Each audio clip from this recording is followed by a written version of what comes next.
Lethal injection is a method of execution used in the United States and a handful of other countries. It was introduced as a more humane alternative to other forms of capital punishment. It's meant to be a more humane alternative to methods like electrocution or hanging, which were often seen as barbaric and painful. The process involves injecting a series of drugs into the condemned person, ultimately leading to their death. This method is designed to be quick and painless. The first drug is supposed to render the person unconscious, ensuring they do not feel any pain during the procedure. The second drug paralyzes them, preventing any movement or convulsions that might occur. And the final drug stops their heart. Sounds simple, right? This three-drug protocol is intended to be efficient and straightforward. That's kind of the point. The procedure is designed to be methodical and clinical. It's all very clinical and detached, almost like a medical procedure. But the reality of lethal injection, as we'll see, is far more complicated and disturbing. There have been numerous instances where the process did not go as planned. It raises serious ethical and legal questions about the very nature of capital punishment. Is it truly humane or just a facade? Because when we talk about lethal injection, we're not just talking about drugs and needles, we're discussing a complex and controversial issue. We're talking about the ultimate punishment, taking a human life. This is a decision that carries immense weight and responsibility, and that's something we should never do lightly. The implications of this act are profound and far-reaching, affecting not just the condemned, but society as a whole.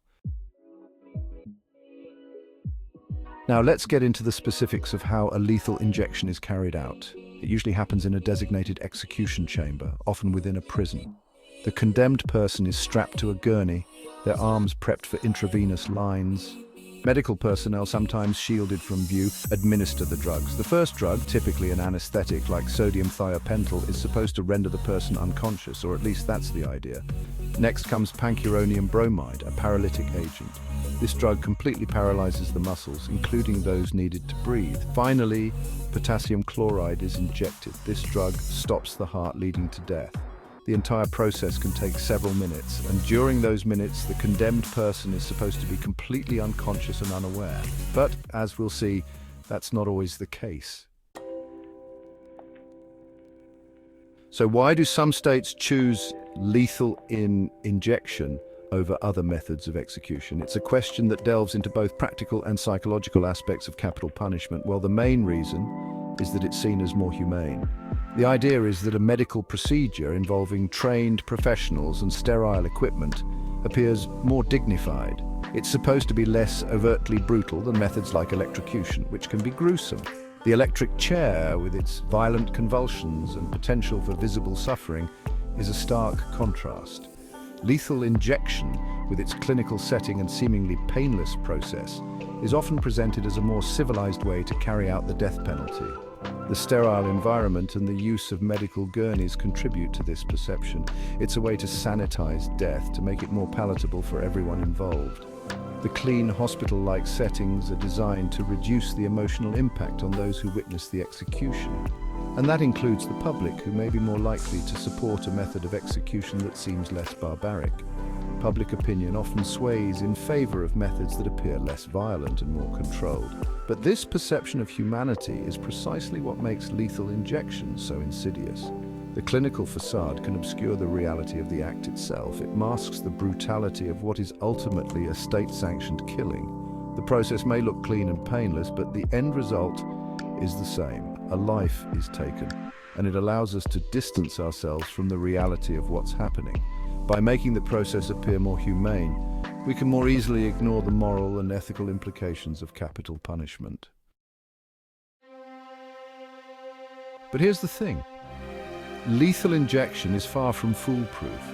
It's often portrayed as a humane and painless way to administer the death penalty, but the reality is far more complex and troubling. In fact, it's riddled with ethical, legal, and human rights concerns. These issues are not just theoretical, they have real devastating impacts on the individuals subjected to this method of execution. One major concern is the potential for excruciating pain. The process involves a series of drugs that must work in perfect harmony, but this is not always the case. There have been numerous cases where the anesthetic failed to work properly, leaving the condemned person conscious and in agony as the paralytic and heart-stopping drugs were administered. This is not just a rare occurrence, it has happened multiple times. Imagine being fully aware as your lungs seize up and your heart explodes. The sheer terror and pain are unimaginable. Yet this is a reality for some. It's a horrifying thought, and it's happened, folks. These botched executions are not just accidents. They are a direct result of a flawed system. This raises serious questions about whether lethal injection violates the Eighth Amendment's prohibition against cruel and unusual punishment. The Constitution was supposed to protect against such inhumane treatment. And it's not just about the physical pain. The mental and emotional anguish is equally devastating. The psychological torture of knowing what's happening to you, of being unable to move or cry out, is unimaginable. This is not justice. It's a form of psychological torment that leaves lasting scars. This is cruelty disguised as compassion. We must question whether this method of execution truly aligns with our values and principles as a society.